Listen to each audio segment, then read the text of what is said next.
Good morning, Allegheny. I'm Silas. And I'm Kinsey. This is AML. Before we get into our news for today, I'm going to send it over to Cassidy with the weather.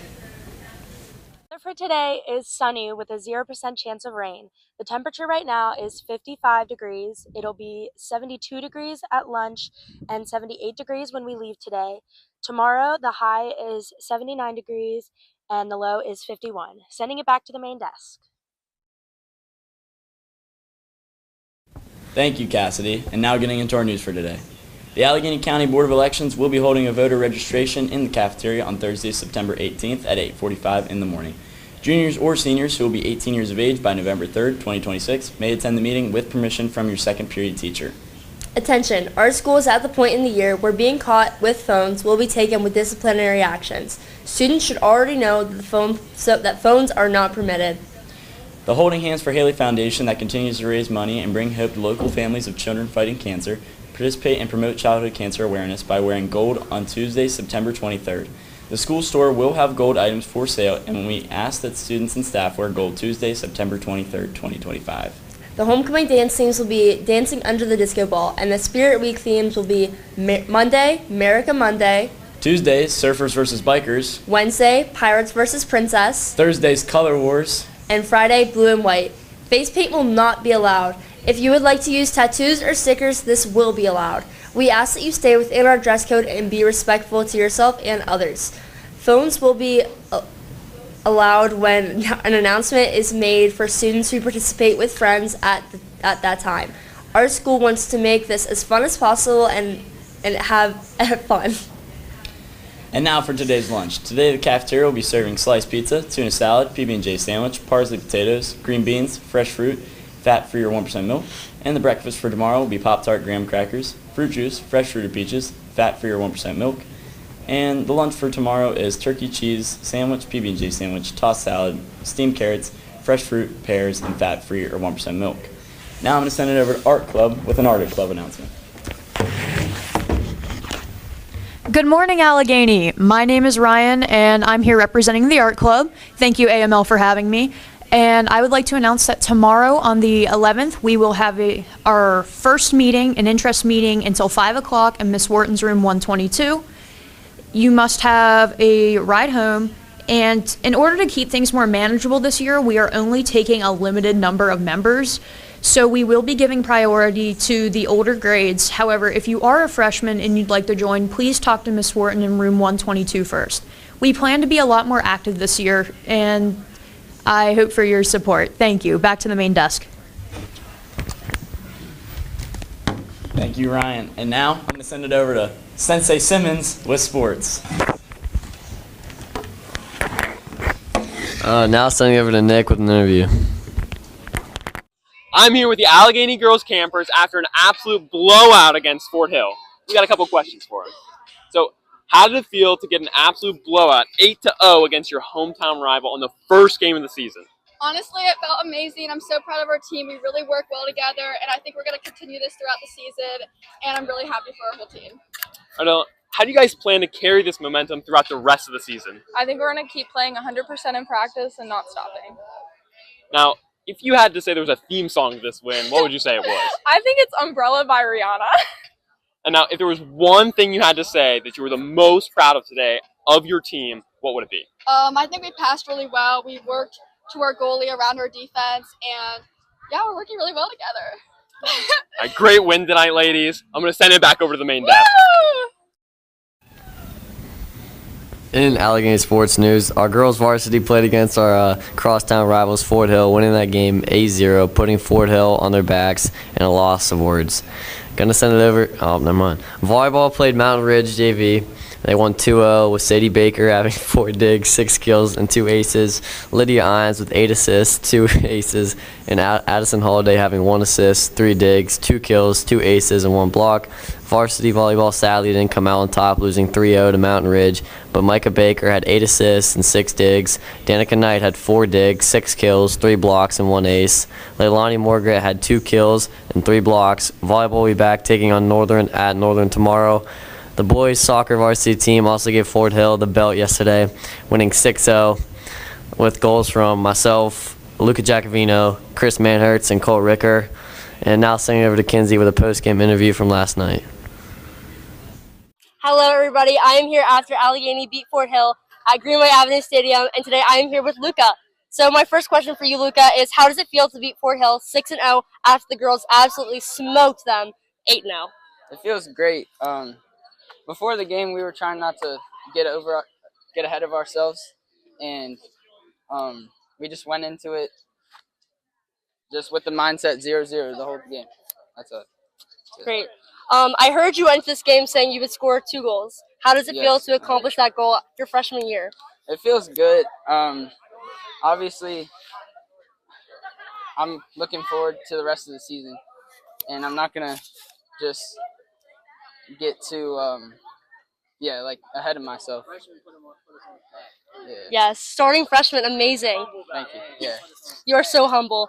So how do you feel about your team's amazing ability to pass the ball this game? It was great. You guys did amazing with the passing today. Yeah, we try to possess the ball as much as we can, and in practices we work on it, and in the Brunswick games down there we did good with it too, and we had possession almost the majority of the game. Yeah. You guys definitely accomplished that goal today. Mm-hmm. And do you have any post-game plans today? No, I don't know. All right. Mandatory Maybe. Applebee's tonight, I guess. All right. Okay, I guess that's all we have for sports interview today. I'm going to send it back to the main desk.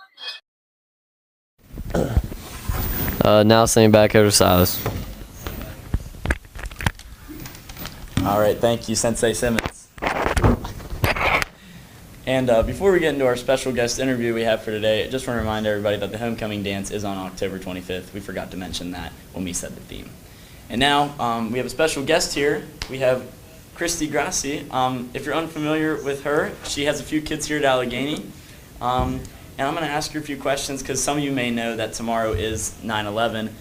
And I believe Christy has a little bit of experience here in 9/11. So just from my understanding, I hear you were a first responder during the events or after the events of 9/11. Mm-hmm. So what went into that role? Like, what did you do, and what was that like for you? So I was just I had finished up with med school. I was doing my residency. So I was living in Philly, and I was doing my residency in New Jersey. And so I would take the train in every morning at 3 a.m., and my residency was in anesthesia. So I had just pulled a 24-hour shift, and I was getting ready to go home, and this alert came in that a plane had crashed into a building in New York, and so they were busing over nurses and doctors to triage and treat patients. And then when I got there, it was completely different. There were no real injuries.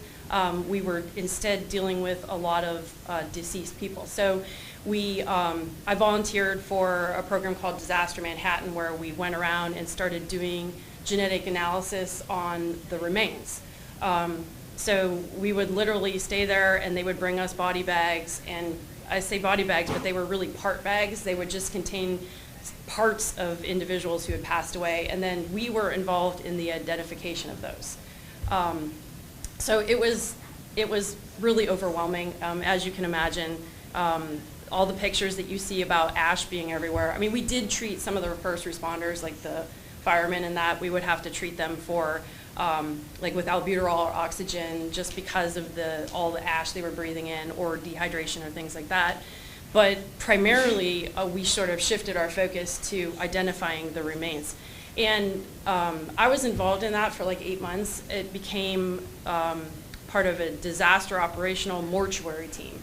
And we actually, I personally was actually involved in identifying 4 of the 10 hijackers that crashed into the building. So that was something that, I was really proud of, to bring light to a bad situation, Absolutely, that's very interesting. I can only imagine the amount of pressure on you and like what you were going through, like the emotions like during that. Like, I can't even imagine, like, or couldn't even comprehend like what that is like. It totally messed you up. Like, I had been involved in train wrecks, and I had done ER rotation for like a year. So I had my share of traumatic experiences, but nothing can compare to that. To that extent. Yeah, and we didn't know, the thing that I don't think anyone realizes, we didn't know what was going on for a good deal of the time. Like, we were it wasn't like now where you can just Google things and you have immediate news. Like, it took us days before we even realized that this was a terroristic attack, and then we had to be involved in the big thing that a lot of the families were saying to us is they were very upset with the fact that their loved ones' remains were being mixed in with the terrorists. So there was this huge shift of trying to identify terrorists, but of course Al-Qaeda wasn't cooperating for that. You know, like, they didn't want to give any information away. So we would have to pull DNA samples, which is really cool. We use things that you guys probably have in your kitchen. So, I mean, it was kind of a new experience for me. Like I said, it was totally out of what I had expected, and I didn't have any experience going into it, but it really made an impression on me.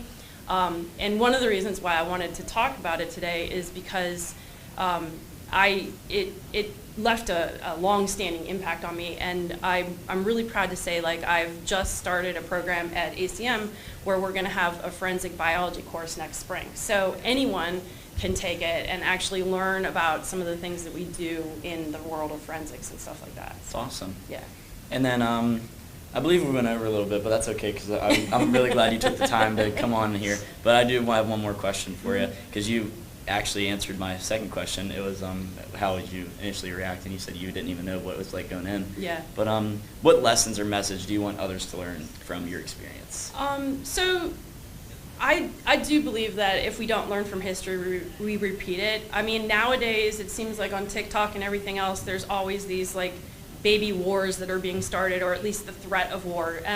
One of the things that I learned through my investigation was that they had been planning this for years. So this wasn't just a whim that they decided, hey, we're going to attack the United States.